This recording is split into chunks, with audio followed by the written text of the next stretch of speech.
I have been doing some talks comparing what some of the great mystics and teachers and philosophers and theologians of the past have said that is very much in keeping with what Course in Miracles teaches, partly to show that A Course in Miracles really, even though it is its own thing, it's unique in world spirituality, and it really is a spiritual masterpiece, but it's not coming in a vacuum.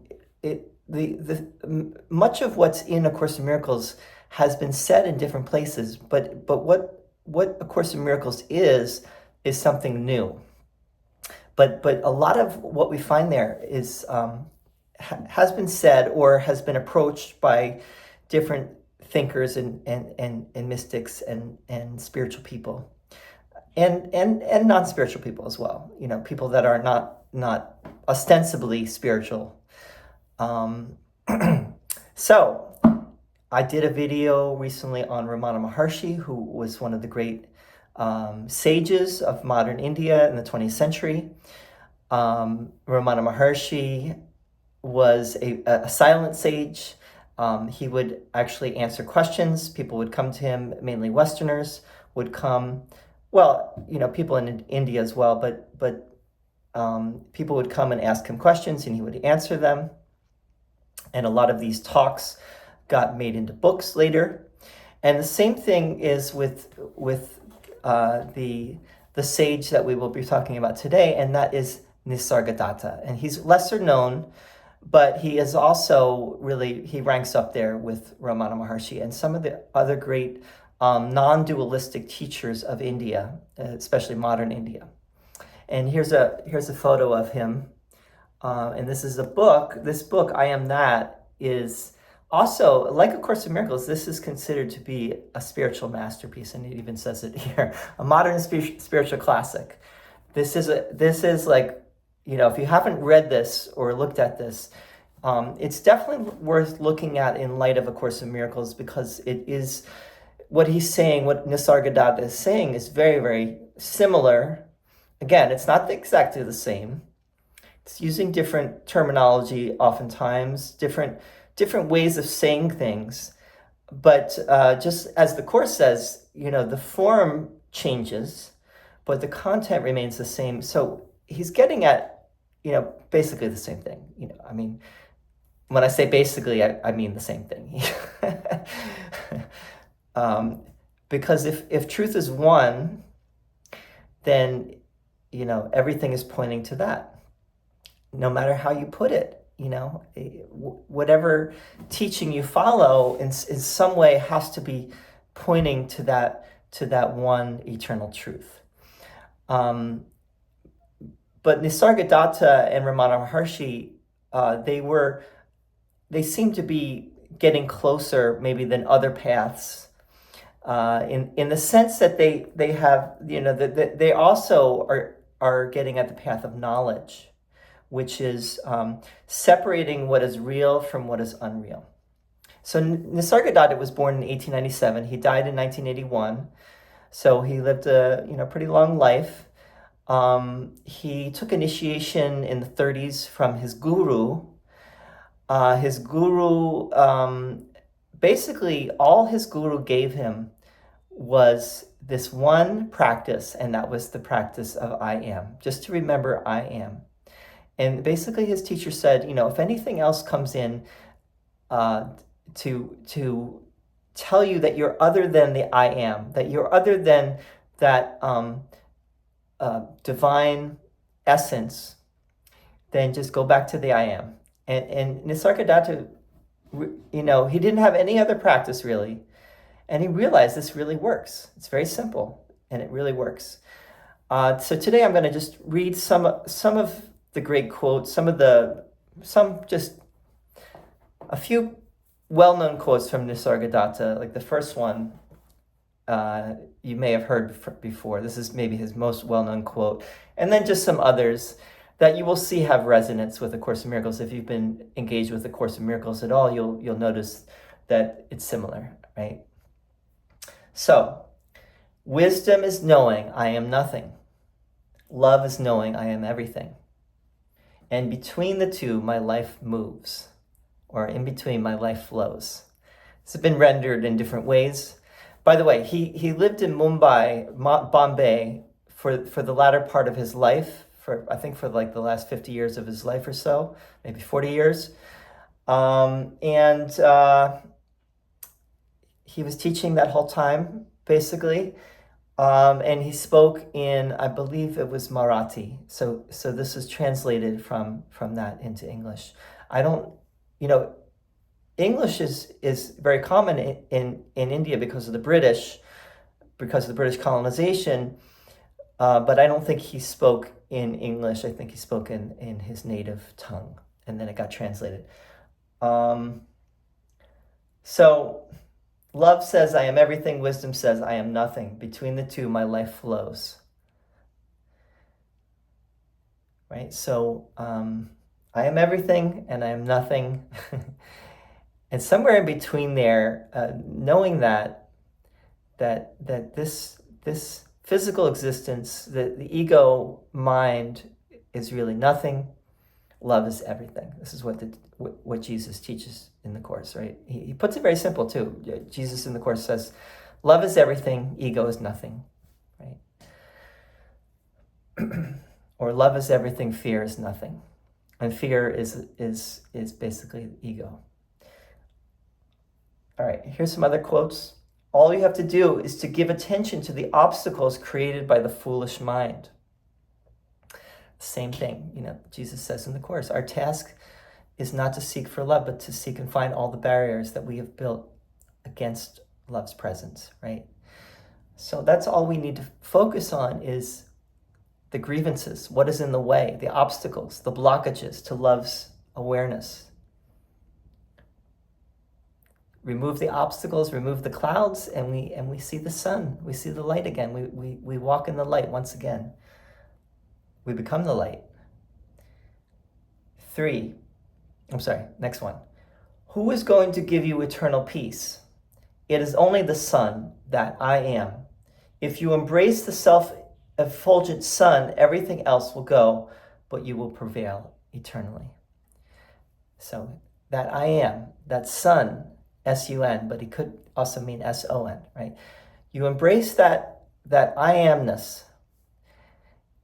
If you embrace that, everything else will go. Everything that is false, everything that is in the way, all the clouds, they will go, and that alone will stand. And then you'll know what is real, because you'll be in it. You'll be experiencing it. One is always free. You are both conscious and free to be conscious. Nobody can take this away from you. Okay, I think the most important thing there is you are always free. Never not been free. That's an eternal reality. You are free. Your own self is your ultimate teacher. The outer teacher, the outer guru, is merely a milestone. It is only your inner teacher that will walk with you to the goal, for he is the goal. So this is, the Course says that inner teacher. What does the Course call it? It doesn't say your inner guru. It just says the Holy Spirit. That is your higher self, or your inner guru, or your inner guide. That's what you want to tune into. That is your true master. That is within all of us. That is not outside of ourselves. That's within ourselves. And that is, you could say, our higher knowing. That is that part of ourselves that already knows what is true and already abides there. And it's like calling back to that part of ourself which is resisting that and saying, dude, it's not like that. Come on, come to the light. Go to the light. It is always the false that makes you suffer, the false desires and fears, the false values and ideas, the false relationships between people. Abandon the false and you are free of pain. Truth makes happy, truth liberates. Truth makes happy, truth liberates. You let go of the false and you abide in the true. And that's the whole game right there. But you have to be honest and look at what is false. And you have to, sometimes you have to let go of the things that are in the way. And that can be challenging. That can be very challenging sometimes. A quiet mind is all you need. All else will happen rightly once your mind is quiet. As the sun on rising makes the world active, so does self-awareness affect changes in the mind. In the light of calm and steady self-awareness, inner energies wake up and work miracles without any effort on your part. I'll read it one more time. A quiet mind is all you need. All else will happen rightly once your mind is quiet. As the sun on rising makes the world active, so does self-awareness affect changes in the mind. In the light of calm and steady self-awareness, inner energies wake up and work miracles without any effort on your part. You just be quiet, right? You just stay in that place of witnessing, of non-judgment. And the sun will do the rest, right? There's really nothing except just not resisting it anymore, right? Removing the blocks, and then the miracles come. It's very simple. You really are not doing much. You're just undoing. You're letting go of fighting, right? You're letting go of conflict and the resistance. Here he's going to echo Socrates. The very admission, I am ignorant, is the dawn of knowledge. An ignorant man is ignorant of his ignorance. To know that you do not know and do not understand is true knowledge, the knowledge of a humble heart. I think this is really what Jesus is getting at in the Course, is to know that you do not know. This is Socrates, right? All I know is I don't know anything. That is the dawn of wisdom right there.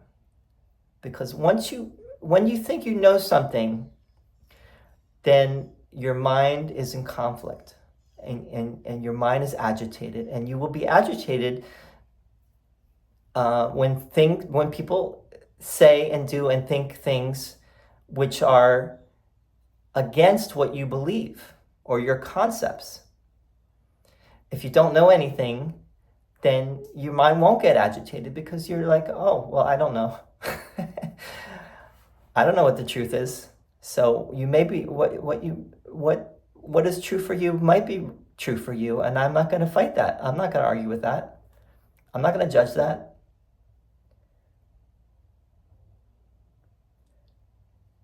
You are universal. You need not and cannot become what you are already. Only cease imagining yourself to be the particular. What comes and goes has no being. It owes its very appearance to reality. Don't get caught up in the impermanence, the changing forms. Abide in the universal, which is changeless, permanent. It's never changed. The consciousness in you and the consciousness in me, apparently two, really one, seek unity, and that is love, right?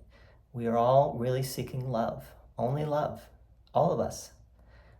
We have a shared interest in going home. We have a shared interest in being in the love once again.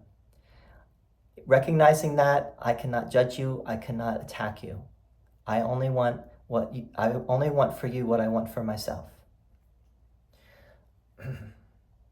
Nothing ever goes wrong. Maybe we'll end with that one. Nothing ever goes wrong. I'll read what it is in his language. Tidak ada satu pun yang berjalan keliru. Nothing ever goes wrong.